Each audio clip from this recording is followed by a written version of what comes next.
SpaceMobile podcast. We just basically from your phone be seamless. Regardless of where you are, we don't want the user even to know that it's connected by satellite. Listen, the opportunity that we have is very, very, very large. Hey everyone, thanks for joining. I thought I'd fire up a space. It's been a while, and obviously, market sucks. So I figured people might want to just talk about some updates and things to look forward to in regards to AST, and also talk a little bit about the markets as well. But yeah, thanks for joining. And yeah, I think I just put it together a small list. I was just going to kind of go through this, but overall, I see people on Twitter lamenting about Rakuten selling and the company not doing this or that. Just take a look around, guys. Like, look at Quantum. I guess IonQ is doing okay, but the rest of the quantum names are getting completely hammered. Nuclear names are all down 3 to as much as 10%. Let's see. Crypto is all down quite a bit. The equity names, the miners are down a lot. Some of the AI data center guys are down 6, 7, 8, 9, 10%. Semiconductors down 3 to 5%. And so space is no different. Let's see. So Rocket Lab is down 4.5%. Black Sky is down 8%. Planet is down 3%. And so I actually took a look at recent space stock performance, and from the most recent peaks, Rocket Lab is down 15%. Intuitive Machines is down 19%. Planet Labs as well, 19%. Black Sky is down 30%. And then we are down around 29, 30% from the most recent peak in April. And so, yeah, the entire sector has been pulling back. And obviously, having Blue Origin fail to deliver our payload to space, that doesn't help. But as we've talked about before, we're on the cusp of a lot of other catalysts that are coming up in May. And in some respects, if you think about what transpired at launch, at least we didn't lose multiple satellites. It was just one test satellite. And Blue Origin, they're going to figure it out. But yeah, the market stinks right now. Even though the market's near at all-time highs, other sectors have been catching up. And so hot sectors such as space have been pulling back, and tech, some areas of tech, for example, semiconductors have been rallying. But then with today's news around OpenAI not hitting their top line estimates, internal estimates, that you're seeing a pullback in all these names. But yeah, it's sentiment's currently at the lows. I think we've probably hit the kook bottom. I know he's not too happy with current share price performance, and just looking at people's sentiment online, it appears that folks are quite upset. Which this is part of owning a high volatile name that's kind of a battleground stock, right? Where interestingly, today we just saw some news with SpaceX doling out a pretty large pay package if Elon hits the milestone of having, I think it's like 1 million colonizers on Mars, and then some of these other milestones. So it's not as if the space theme is going away. And recently we started to see a trickle of news around Golden Dome, which I expect we'll hear some news around Golden Dome for AST probably in the next, but at a minimum within Q2. But yeah, there's still, everything's kind of plugging along according to plan. But obviously, there's this big uncertainty related to Iran, and if we're gonna reach some settlement around peace potentially, or something besides a ground war. But with uncertainty comes opportunity, right? And so that's where owning a name like AST and having to ride pretty big drawdowns, right? Like, I think we're what, more than 40% off our all-time high. Actually, let me just calculate that. So the all-time high we hit maybe intraday was 128. Now we're at 772.44. So, oops, this is wrong. So yeah, we're like 43% drawdown from our all-time high, which is pretty normal actually for AST, for those people who have invested in this name. And so, yeah, it's not out of the ordinary. But I did post earlier today charts comparing 2024 and 2025, and we've kind of gone through this similar setup where Q1 stock price kind of consolidates and doesn't really do anything, and that lasts through part of May, and then you see this kickoff, right, where you have consolidation that's been happening for quite some time, and then you have these catalysts that come in, and then the stock, is off to the races and makes new all-time highs. And so in 2024, obviously that was AT&T, and then shortly, I guess it was a day or two after the Verizon partnership was announced, and then the stock never looked back. In 2025, the catalyst there was that the first one was Trump threatening Musk, looking to potentially he threatened to pull his contracts. And then the other catalysts that were around that period of time in May was the AST getting added to the US large cap Russell 1000 index. Also, the Ligado spectrum term sheet finally got finalized in that month. And then, we signed Vodafone Idea, but there was this whole deluge of positive catalysts that happened in May, which then caused the stock price to jump in June. Let me just take a look at this post that I did. But yeah, so that we're kind of setting up for something similar, I believe, where, so in 2025, the stock, I think it bottomed right at the end of May, and it was, call it somewhere in the, I guess, mid 20s. And then it ratcheted up to the 60s, and then it ended up the 60s over June, July, and then pulled back a little bit, consolidated, and then hit 100 in October. And so similarly in 2024, the stock was, I guess, was like at around 3 in heading into the end of May. And then of course, AT&T and Verizon hit, and the stock, gapped up eventually to 6, 7, 8, 9, 10, and then peaked at 39, right, over August. And so, obviously there's macro factors to consider, and even if things are going well fundamentally for a company, if there's something like COVID or a potential larger escalation of an armed conflict, that could impact things. But we've been consolidating for quite a while, right? And I think the stock price performance, all things considered, has done pretty okay. Just given that, I would have thought like the stock would have performed pretty well once we had launched Bluebird 7, and that was successfully placed in orbit. And then, you had an unfolding of that satellite. And then, of course, the FCC approval came, which we thought was imminent, and then it actually came.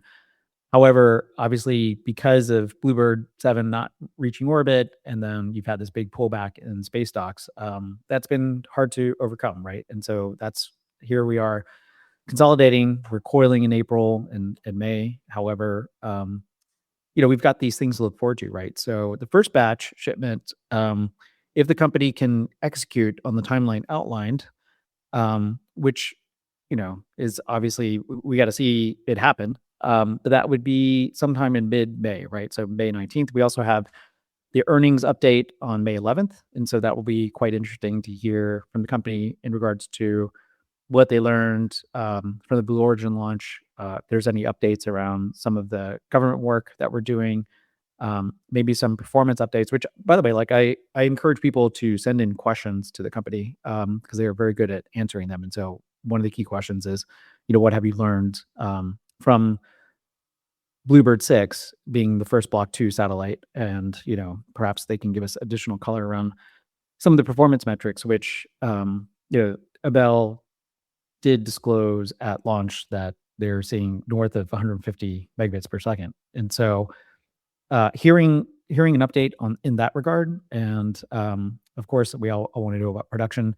I think it's important that people level set their expectations, because I think, as I mentioned before, the company, the original guidance was 45 to 60 satellites, and then 45 satellites to be launched or to be deployed in space. And then, of course, now they're saying approximately 45.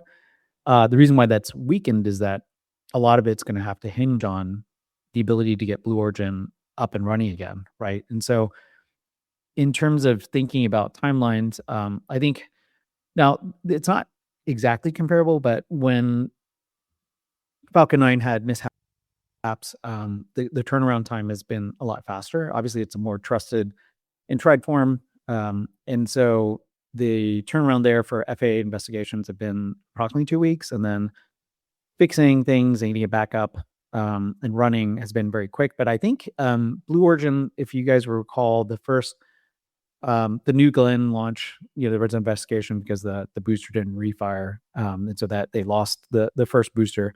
I think that took a few weeks, and then the fix was maybe a month and a half, 2 months. And so if you think about the turnaround time related to this, and from all indications, it seems like Blue Origin is pretty confident, and what I hear indirectly from AST management, it sounds like they feel pretty confident. I think you could see Blue Origin New Glenn fly again at the earliest sometime in August. And so those that don't know, Blue Origin now has 2 boosters. One is Never Tell Me the Odds, and I forget the name of the second one, which is newer. But now that they've got 2 boosters, if they can get on a cadence of refurbishing those every 30 days, then you're basically able to launch every 2 weeks, right? And so as long as you're building enough second stage NG2s, then you can launch. You probably get to, previously it was, I think they were targeting 8 to 12 launches this year. They probably are going to get to, like, my guess is 6 to 8 if things go well. And what does that mean for us? If they can get back online in August, then the timeline actually for our launches doesn't change that much. And of course, a lot of things have to go right. And, that means, you might ask, well, if they were expecting to launch 8 to 12, and then they're going to launch 6 to 8, like, how can we get up to orbit with fewer launches? Obviously we're not taking all those launches, because they've got to launch Amazon Leo, which will most definitely be the first launch that they'll do, first commercial launch after the FAA investigation, after they implement fixes. No one's going to want to go on that first one, and so it'll have to be an Amazon Leo launch. But the certifications for Space Force, because that counter resets, they're going to have to get 4 commercial launches in a row successfully done before they can launch any Space Force or government payloads. And so because of that, the manifest is actually going to open up quite a bit. And so out of those maybe 6 to 8 launches this year, we might get a few more, or what would have been essentially the equivalent of what we were going to get if it was more like 10 to 12 or 8 to 12. And so, yeah, I think there's a chance that we'll get to 45, but I wouldn't give that a high probability. What I will say is that the next 3 launches are on SpaceX Falcon 9, and those next 3 launches will have batches of 3 each of Block 2 Bluebirds. And so by the time that those are done, Blue Origin New Glenn should be up and running and okay, which will be sometime in August, maybe early September. And so what the timeline could look like is that we should have a first batch of Block 2 shipment of the 3 satellites, call it May 19th. I assume the second batch probably goes out either at the end of May or early June. And then the third batch, these are all batches of 3. The third batch is probably sometime in mid-June, right? And then hopefully, fingers crossed, the fourth batch, which would be bigger. And at this point, the company should be hitting on, all cylinders for production. You're maybe looking at the second half of July, right? And so that larger batch would be 6 satellites. And so what does that mean in terms of launch cadence? Well, if those batches are delivered as I kind of laid out, then you're looking at a Falcon 9 launch probably the second half of June, and then a second Falcon 9 launch in the first half of July, and then a third Falcon 9 launch sometime in the second half of July or early August, and then your first Blue Origin New Glenn batch of 6 launch. Maybe that happens sometime in late August or early September. And so when thinking about we've been coiling and kind of consolidating for a really long period here. I think Reformed Trader posted something earlier today about how many days it's been. Maybe it's been like 60 some odd days or something like that. But yeah, we're in this consolidation phase, and once, I think most people agree, like when that first batch shipment goes out, I think it's going to ignite the stock. And then what will kind of take us to the next level will be how quickly the second batch comes from the first batch. And so, the key thing for me in my mind is not, whether we're getting 45, we'll have 45 in space, but more so how much time transpires between batches, right? Because then if you're able to get to a consistent level of cadence, then that's more important to me, because then 45 is pretty much like an arbitrary number. Like, will we hit 45 in at the end of December, or will it be mid-January or mid-February? But once you get that ramped up and going, then that's kind of the key metric for me, which I think when considering where the company is on production, they're now at what, 30, 32. Well, they're probably more like mid to high 30s now for number of microns that they've built. Although, actually, I take that back. They've built 30, 32, but then they've stopped. They've paused, because then now they're going to shift towards building microns with ASICs, not FPGAs. And then if you think about the rings, they've got, they just got an additional batch of rings, which now they can build up to, I think it's 20 satellites worth. Is that right? There were 7. Yeah. Or they're at number 20, right? And so when building the satellites, one of the interesting nuggets that someone had heard from speaking with a person at AST is that they are actually at a pretty high level of cadence for satellite production. However, there are a few components or things in the supply chain that have been bottlenecks for them. And so that's kind of slowed them down. But supposedly they've solved that. And of course, they had to solve stacking as well. But then, once you build the satellites, you also have to test them, at least initially, in the early process, right? And so it was interesting because they're in one of these expert network calls.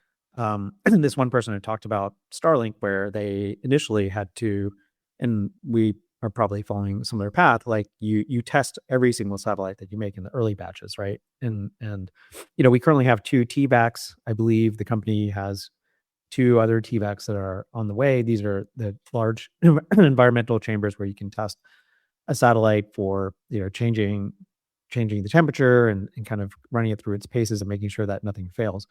But in the early parts of the production, you're going to test every single satellite that comes off the factory floor. However, as you get more comfortable with the production process, and if every satellite keeps passing, the test, then you're going to start shifting towards testing them, sampling satellites. Perhaps maybe you test every third satellite or every second satellite. But then once you're through that process and everything's consistent and everything's passing, then you might test like every 10th satellite or every 15th satellite. And the testing process, I believe, it takes about 2 weeks. And so this is part of, standing up production and getting to a cadence where not only are you able to produce things faster and you've learned and you've automated things, but then on the testing side, once you're comfortable with the product that you're building, then you don't have to test every single one. You start testing less, and then you just do spot testing, right? And so, yeah, I think by the time we get to the summer, we should be getting, the 6 satellites per month production cadence should be hit sometime in June, and then beyond that, maybe you start bumping up into 8 territory or 9 or 10, who knows? But I think the company is targeting somewhere along the lines of 12 satellites per month. I'm not sure what additional CapEx and investment is required to hit those numbers, but given that, once we finish the Block 2 satellites, there will be work underway to start manufacturing Block 3 satellites, which are mid-band satellites, which is beyond that, there's also this potential for government shell, which I think, that there were some hints about that potentially in regards to having, prototypes, and the focus is now building, I guess, what we could call FM3, like the next generation of this Space Force SDA satellite. But have the ability to build a government shell, and if needed, building a ex-US sovereign shell. And so perhaps you might build another shell that just focuses on Europe and other countries that perhaps want sovereignty outside of US purview. That could be possible as well. So, but yeah, just as a reminder, we did lease additional space, and we will have a factory that's solely focused on more fully automated production of microns, and the other satellites, which I know there was some speculation of when the batch could ship. I would expect that we'll see the first batch ship by May 9th. May 19th, perhaps sometime earlier, but we will get an update, as the company posted today, that there will be a quarterly update on May 11th, and so that'll be interesting. Moving on to spectrum, and so one interesting thing that came up yesterday, and I want to give credit to another Smith, when reading the S-band or MSS spectrum order from the FCC. It did look like initially that, well, first of all, whoever has U.S. licensing,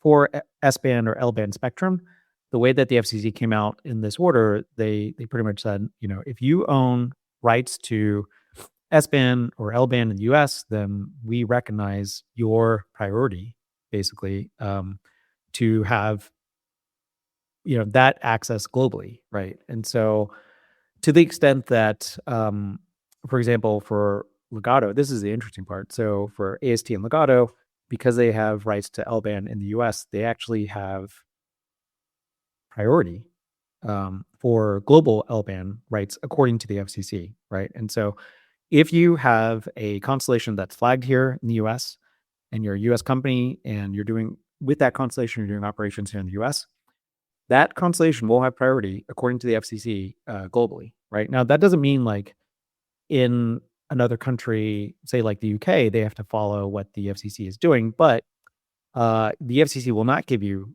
let's say like if SpaceX wanted to try to operate on the L-band with the existing constellation, and they wanted to go do it in Europe, they wouldn't be able to do so, because the FCC would say, no, you can't do that with the same constellation. The way they could get around it is they could build a new constellation and then pursue L-band rights in Europe, and that constellation would be flagged in Europe, and then they would be able to possibly get it. But for all we, as we all know, you want to amortize the cost of a constellation, because it's going to be, if it's just operating over the US, that's not optimal, right? In terms of, if you only have a constellation that's operating over the US, that is the most profitable path. If it has no ability to operate elsewhere, at least you're focused on the most profitable market. But ideally, you want a constellation that can obviously serve the rest of the world. That's the most efficient way to do it, right? But in this order, what the FCC said is, if you have the rights here in the US, we will not approve another competitor to go use that spectrum in another country.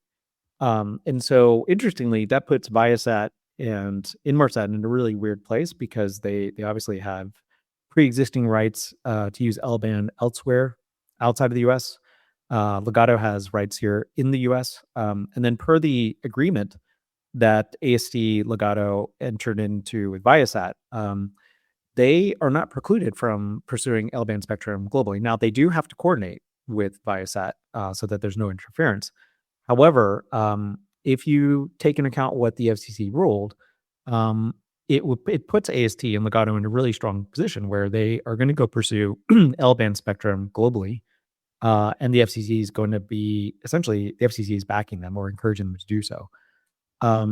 If you're in Viasat shoes, and you want to launch a competing direct-to-device network on L-band, that network, that satellite constellation, actually has to be flagged somewhere else. It can't be flagged here in the US, nor can it be used in the US.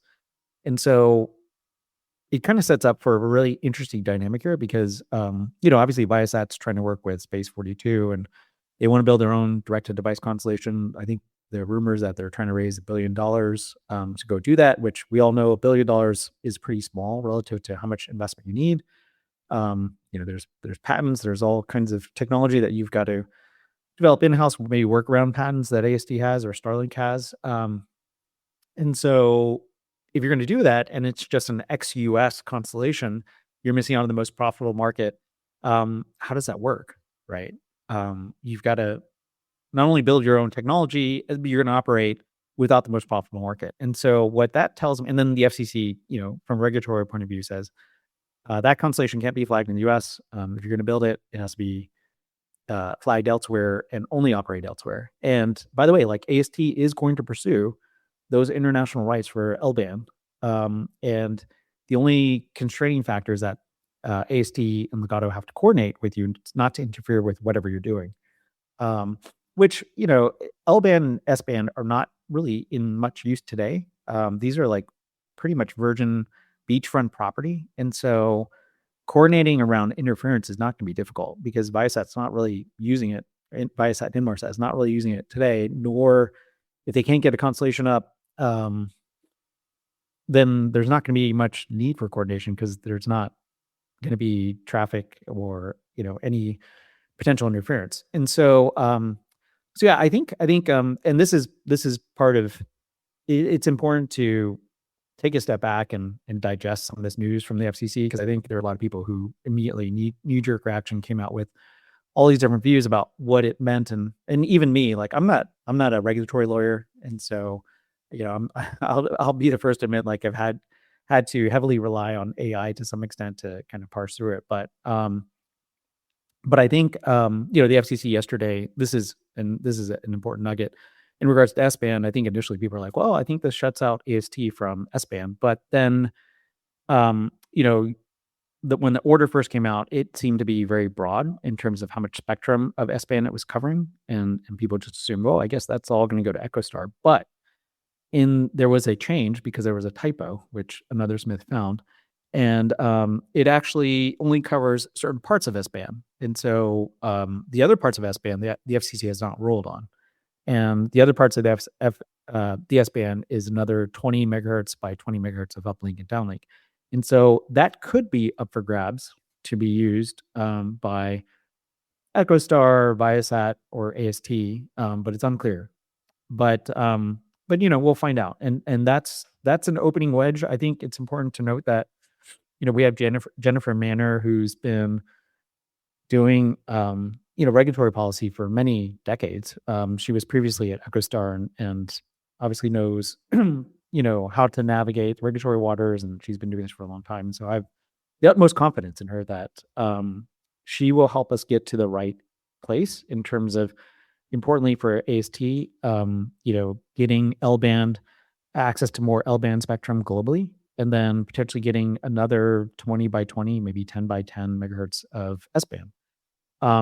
But it's important to note that this stuff, like S-band and L-band spectrum, it's all gravy. Like the key to AST's operations and the core part of our thesis is that we are using terrestrial spectrum, cellular low band spectrum. So stuff between 600 megahertz to 900 megahertz. And this is the stuff that gives you great coverage and propagation. Now we're initially for service, we're getting, pieces of it.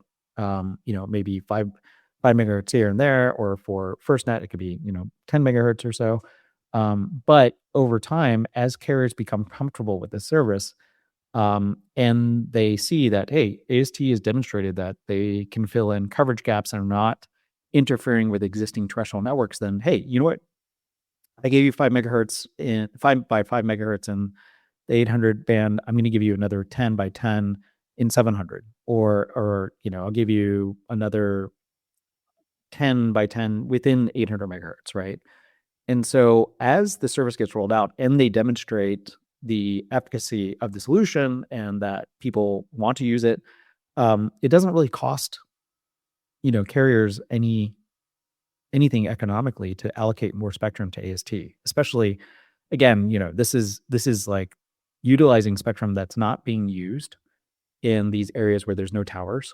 And so it's kind of like a wasted asset where it's just sitting there. Whereas ASD can go light it up, and then you can provide even better service in these areas that don't have any coverage. And so I think you're going to see that kind of develop over time. And as that happens, regulators around the world are going to say, "Hey, these guys they know what they're doing. They're providing great service on low band spectrum. Why don't we allocate them some S band, or we'll give them the rights to operate L band here in our country?" And so this is the long game, right? Like when people react to what FCC comes out with some new order, and then people say, well, I guess this is going to determine how things are going to be for the next 10, 15, 20 years. Well, the FCC, excuse me, the FCC changes with every president, right? Whether it's Republican or Democrat. And so leaders might have different focuses, and then their policies may change. And then also regulators make mistakes, right? And so I think we're still seeing supplemental coverage from space is fairly new. It was something that was breathed into life, I think it was in 2023, and it was as a result of AST SpaceMobile creating this market, and of course got more attention because Starlink's like, hey, that's really cool, I'm going to go do that too, and they announced that they were going to do it in 2022, and that lit a fire under the regulators' butt to come up with a policy framework to enable this type of service. And so as this thing evolves, where you might have some legacy guys like Viasat who are, they're losing customers left and right on the legacy fixed wireless side to, serving maritime and airplanes. They're losing to Starlink, and they're like, well, we're gonna try to cobble together a 3 or 4 party solution to go attack direct to device. And we're going to go up against AST, Starlink, and eventually Amazon, who may or may not do something maybe in 2029, 2030. Regulators are going to see like, okay, well, who actually can deliver the service? Who has the partnerships? Who's working with local MNOs? Or is it just a U.S. company that's trying to deliver a standalone service? Like, how's that sold? How's it enabled? There's a lot of considerations, right, that go into regular decisions of who to allocate spectrum to. And I think we're going to see this in Europe in 2027, which is only a year from now, because I think the reallocation of 2 gigahertz S-band spectrum is going to happen in May of 2027. They're going to see who's been using it, right? And so EchoStar, obviously, they're in a deal with SpaceX and Starlink, and that deal is going to close sometime at the end of the summer of 2027. But the regulator is going to go look at what EchoStar has been doing with that spectrum, which is nothing, right? And so then it will be up to Starlink and SpaceX and Elon Musk to go to European regulators, may have done that, to say, hey, we're going to, yes, EchoStar hasn't done anything with the spectrum, but we promise we're going to provide service. It's going to be a great benefit to all citizens of the EU, and they're going to have to make their case, right? And Viasat is going to have to do the same thing. And so when that jump ball situation comes, AST will go to the regulators with Vodafone, Satellite Connect Europe, Orange, any number of European, telcos, Telefonica, and they're going to say, hey, we want to provide this solution. Not only are we going to provide the European citizens, European Union citizens, with service in areas where there's no coverage, but then we also are going to provide what the equivalent is of FirstNet here in the US, where we're going to give you the ability to stand up a first responder network in disasters like, you remember the floods in Spain, where all the network infrastructure goes down, and hey, these satellites are going to be able to provide service and help first responders and also victims get the help that they need. Excuse me, sorry. And then on top of that, in regards to military communications, like, we're going to give you the ability to harden communications with warfighter drones, vehicles, all those things, and then these other applications too, which at the end of the day, like, I'm not sure ultimately, and I can't say with certainty, I'm not sure how comfortable Europe will be in utilizing the same constellation, and that's where perhaps, and this is where AST has prepared for any number of paths forward, but Satellite Connect Europe is going to be a Luxembourg-based entity. It's going to be run and wholly, controlled and owned by Europeans, and they're going to have the kill switch, right? But then, if that's not good enough, but if AST is at a production cadence of 12 satellites a month, and if I don't know, if 30 satellites are good enough to cover Europe, we'll just build them their own constellation, and by that time, if production is humming along, it's going to be pretty cheap to do so, right? And by that time, Blue Origin will be at a very steady cadence on New Glenn. They'll be launching every 2 weeks. SpaceX, Starship, maybe by that time will be launching and on cadence. And launch costs, my guess is if those two bad boys are up and running and going full bore, I'm going to assume the market for launch costs, like the bottom is going to fall out, right? Like it's going to be pretty cheap. Moving from many thousands per kilogram to perhaps, I think Starship, they're trying to target somewhere in the hundreds of dollars per kilogram. And so the economics are going to change quite a bit. And so, but yeah, this news around spectrum, I think it requires a bit more thought, and I think there's some potential constraining factors, but from what I can read, it actually strengthens our hand in our key area of focus, which is L-band. L-band is like, 1500, 1600 megahertz. It's kind of the sweet spot between low band for coverage and mid band, which is data capacity, having more throughput. So it's lower than where S-band is, which is 1.9 gigahertz to as high as 2.2 gigahertz. And that's where Starlink, that is a strategic fit for Starlink, because their current satellites, which a former product lead of Starlink said were the current service is shitty. That's where they currently live, right? They actually utilize this one part of spectrum, which is still considered cellular spectrum. It's called the PCS block. It's 1.9 gigahertz, and T-Mobile allocated to SpaceX. They allocated their G block, which is 1.995 gigahertz. And so this is still cellular spectrum, but it is midband. And so it doesn't have the same propagation or coverage, but it has decent data, throughput. But that's their area of focus, and that's why they're staying. That's why they acquired EchoStar. When you look around who is working with Starlink, it's all centered around midband spectrum. And so for those that don't know, you can't build a satellite that can basically communicate with all these different flavors of spectrum. There's a specified range, depending on the element spacing, that a phased array can communicate. And so for AST, the Block 2 satellites the sweet spot is between 600 and 900 megahertz. For the Block 2 satellites, it will be 1.5 gigahertz to, I've seen as high as 2.4, 2.6, which is a pretty wide range. And then for Starlink, their sweet spot is, I believe it's like 1.8 to call it 2.2, right?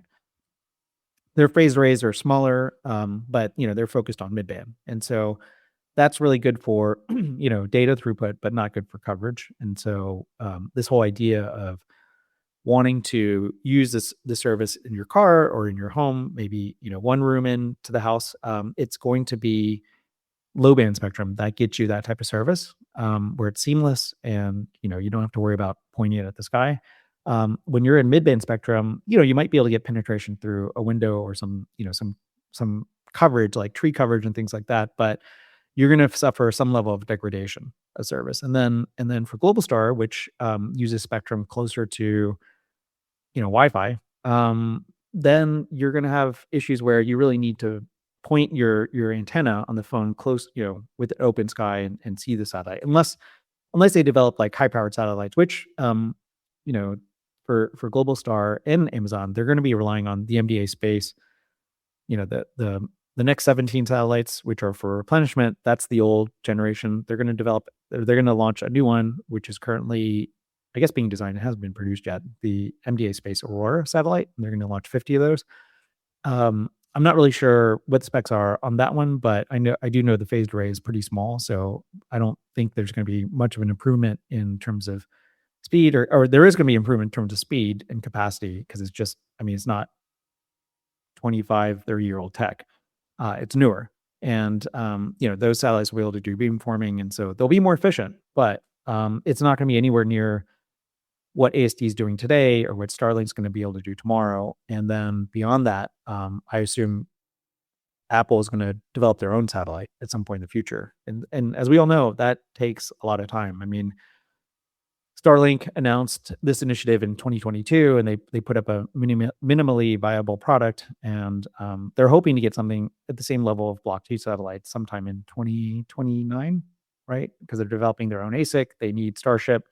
There's a whole host of things, right, where they need these things to come together in order to compete at the same level. Which I think recently Starlink was saying that they could achieve over, was it with the V2 satellite, once it's up and running, perhaps over 120 megabits per second or 130, whereas with our current satellite, that's just FPGA, by the way, like we're already getting over 150 megabits per second. So the company is not sitting on their hands. They're they're going to continue to iterate, right? And this is part of the thing that Cook talked about over the weekend. You can't build a constellation by purchase order. You need to have production capacity in-house. You need to be nimble. You need to make adjustments. If something's not working, just like we found out with our composite shells, you've got to fix it. And you've got to then redesign it and send those new designs to your manufacturer and have them change it, right? Whereas if you're doing things by purchase order, if you're working with MDA Space and it's like, the first 10, something's wrong with it, you have to go to them. They have to go through their process. Maybe you have to look at the contract that you signed with them. It's like, how much does it cost to fix this or change this? And so that's when you're working with a prime, that's when you run into these like massive cost overruns and of course things taking much longer. I mean, you can see that with Viasat and their current generation of satellites that they're launching. As we all saw, the F3 satellite, it got delayed, and I think it's going to launch tomorrow on Falcon Heavy, which would be really cool to watch. But that satellite is, I don't know, it's like several years late and way over budget. And so by doing things internally, you can avoid that. Now, obviously, as we've said before, production is tough and space is tough, and you're going to run into problems. But as you run into those problems and you solve them, you get better and things get faster and so forth, right? And so good things come to those who wait. And I think having patience here, where the company clearly has gone through production hell, and FM1, FM2 stood up, it's helped the company build the machine that makes the machines. We're still going through that, right? And so once that first batch comes out, that'll be a great, point of celebration. And then even the bigger catalyst in my mind is like when that second batch comes out, it's like, oh my gosh, that took, I don't know, I'm just making stuff up. That took 15 days or 2 weeks.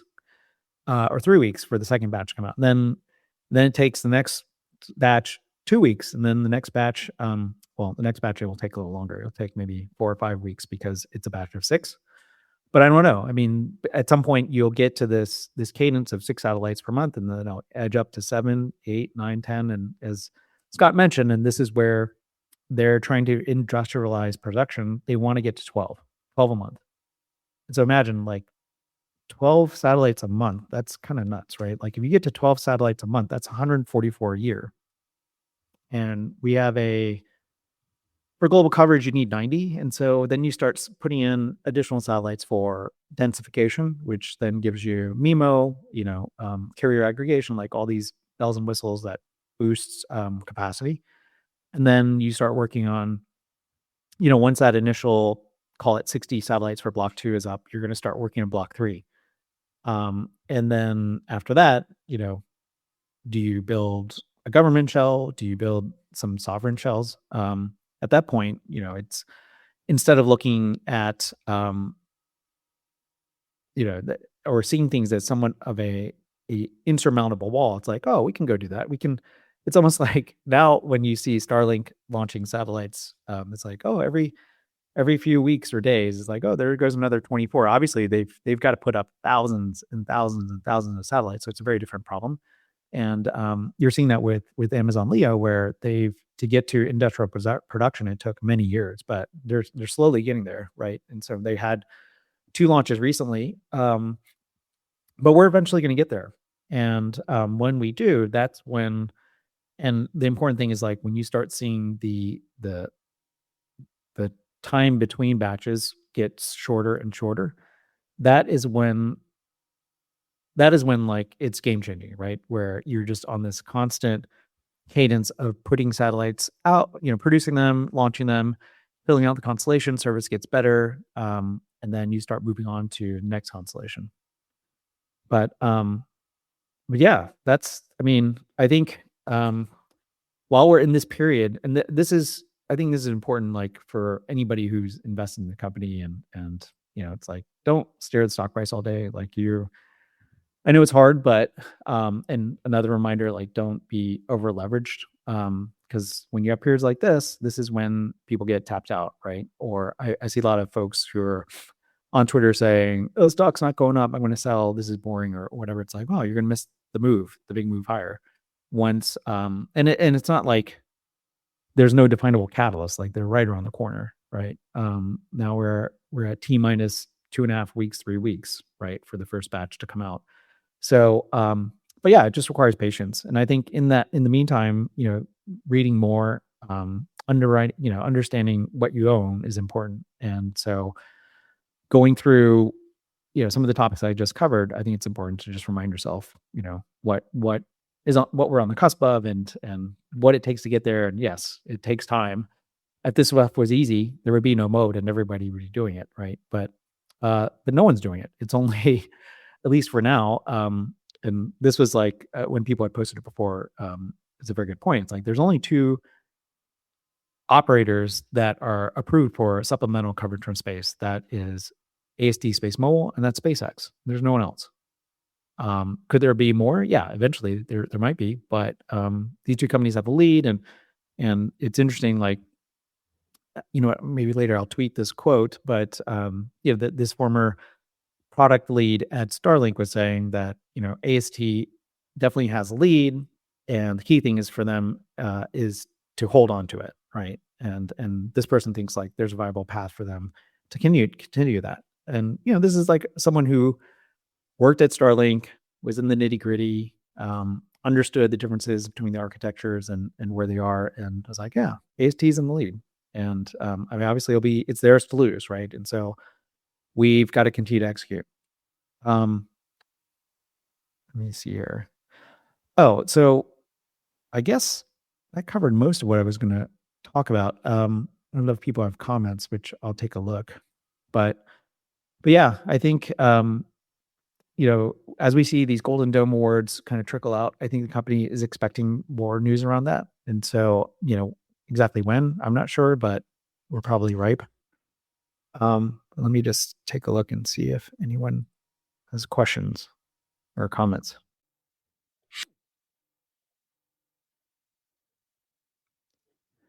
Can you speculate when AST will provide intermittent coverage to the US? Well, I mean, AST could provide intermittent coverage today, but it's going to be very intermittent. It's just a matter of how comfortable are they? Because there's this trade-off, right? Like if you roll out a service to consumers and it is too intermittent, then people will say, well, this is crap because it takes however long for the next satellite to come overhead.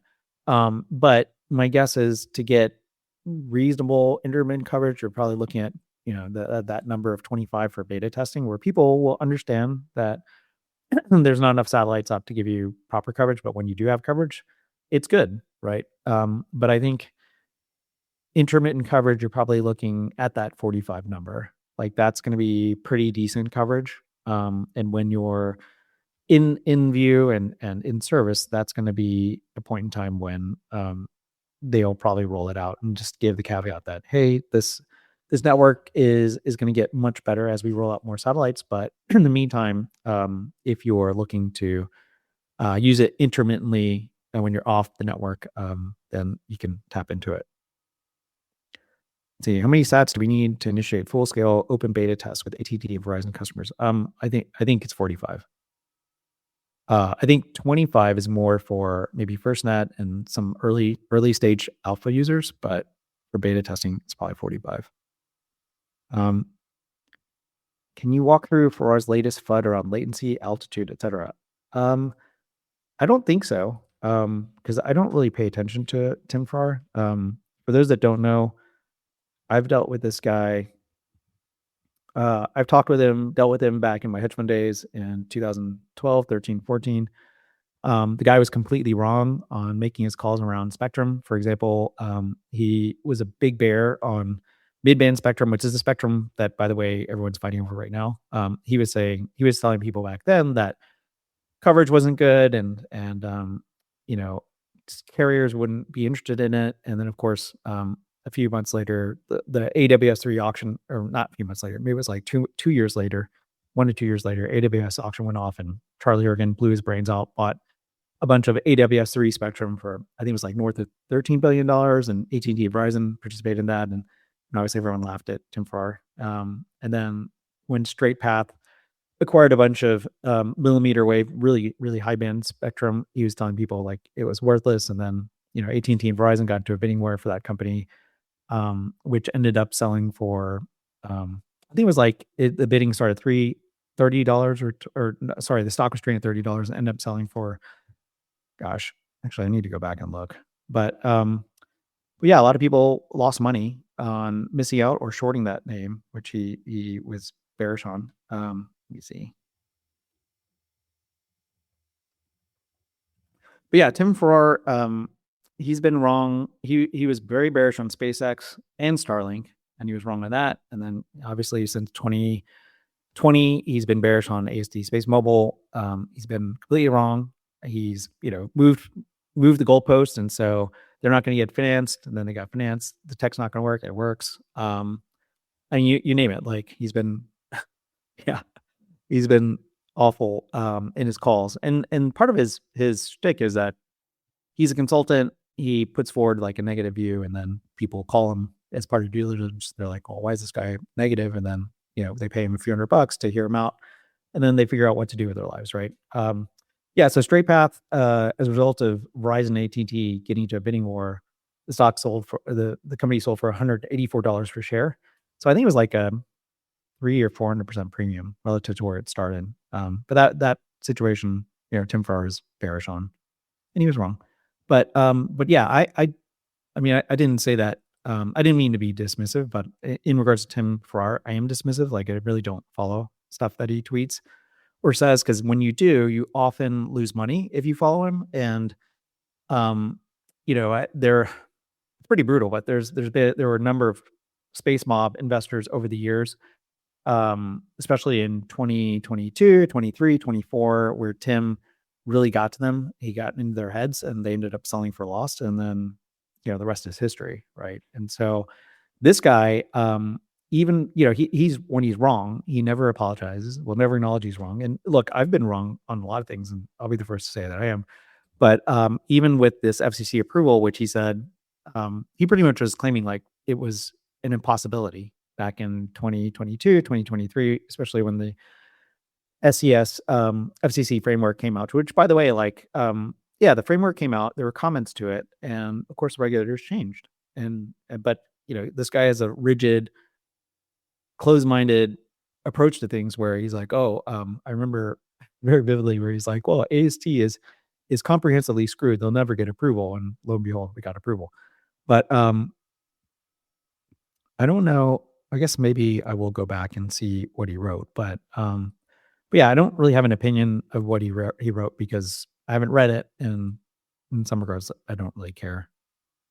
What I've definitely learned is that if you follow Tim Farrar and his advice, you will lose money. And then if you ignore him, life is much better. And so that's how I live. Let me see. Yeah, I guess that's my space. I didn't have anything else to cover, but yeah, it's a tough time right now. I mean, all space stocks are down. All high beta names are down. I think we're still waiting to see what happens in Iran. And but for me, I am just sitting around waiting for May, because I think May is going to be a strong month of catalyst for the company, and then we've got launch. I'm planning on being down there. Originally, I was telling myself for the Blue Origin launch, I was making excuses why it was going to be too tough to go down. But then, of course, when they set that launch date, I was like, okay, I need to be there. And so, so I went down and met many of you. And so when the next 3 Falcon 9 launches happen in June/July, August, I'm planning to go down there. And then, of course, for the Blue Origin launch that will happen, I guess it will probably be August, September, which will be the first batch of 6. Definitely planning on making that. So yeah, there's a lot to look forward to. And, I think, again, in these periods of time when the market's pulling back, and again, it's so important to understand the context where the entire space sector is down. A lot of high beta names are down, but you'll see people post like, the company, there's something wrong with AST specifically. It's like, well, yeah, we lost a satellite, but beyond that, it's a stock, and it has beta, and it trades with the rest of the sector. It trades with the rest of the market. And so if you can't handle volatility, then maybe it's not for you. Like maybe go buy S&P, go buy some index, and not sweat it, or I guess maybe buy one of these space ETFs like NASA, which has a stake in SpaceX, which is kind of interesting. But then again, and actually, I guess I'll talk a little bit about this too. I think for this upcoming SpaceX IPO, it has been, and it probably will continue to be, a catalyst for the sector. But I do have a little concern about SpaceX, just given that all these AI companies and other things are being thrown into SpaceX. So, they made this. They have this option to acquire Cursor. Obviously, XAI was thrown in there. And so I don't know, like, is SpaceX really going to be a proxy for space? I mean, it is to a large degree, but then it's going to be saddled with a bunch of this other stuff too. And so, if I wanted exposure to space, there's only a few, or there's already existing pure play companies to do so, right? And that said, like if you look at Amazon and their recent stock price performance, they've done quite well. And I think a decent part of that is the fact that perhaps people are starting to look at Amazon as having some level of space exposure, just given the most recent deal they did with Globalstar. And then, that deal is going to close at some point next year. But then people now seeing more Amazon LEO satellites going up, it's like, oh, okay, this company has space exposure. And so how do I price that in? Right. And so I think Amazon's kind of getting the benefit of that, which obviously SpaceX, once it goes public, if it ends up at a 3 trillion valuation or 3.5 trillion valuation, and the company did 15 billion of revenue last year, that's a pretty high valuation multiple, right? And so people are expecting a lot from that company in terms of future expectations, which, I guess a lot of people on Twitter or elsewhere have a hard time understanding that, companies aren't valued based off of historic results. It's about what people expect for the future. Is that, of course, are the future projections reasonable or not? And, maybe they're too high or they're too low, but we'll see. But anyway, I'll end it there. Thanks everyone for joining, and we'll catch up again soon. But yeah, in the meantime, if you're having a tough time with the volatility, go outside, touch grass, go fishing, go do exercise, do push-ups, do the push-ups like Kook required. But yeah, don't staring at the screen for minutes, hours, days on end. It's not good for you. So be sure to get out, hug loved ones, go do something fun. There's life outside of staring at stock prices. Take care, everyone. Bye. Thanks for listening to the AST SpaceMobile podcast. If you enjoyed this episode and you'd like to help support the podcast, please share it with others, post about it on social media, or leave a rating and review. To catch all the latest news about AST SpaceMobile, make sure to subscribe. Thanks again, and I'll see you next time. We're doing something very, very big. And I think with this technology, we can really affect billion lives. AST SpaceMobile is the only company that has proven technology to deliver cellular broadband connectivity directly from space to your everyday smartphone. People will just basically turn their phone and be seamless, regardless of where you are. We don't want the user even to know that it's connected by satellite. Our role is to bring this into reality, always in partnership with the MNOs.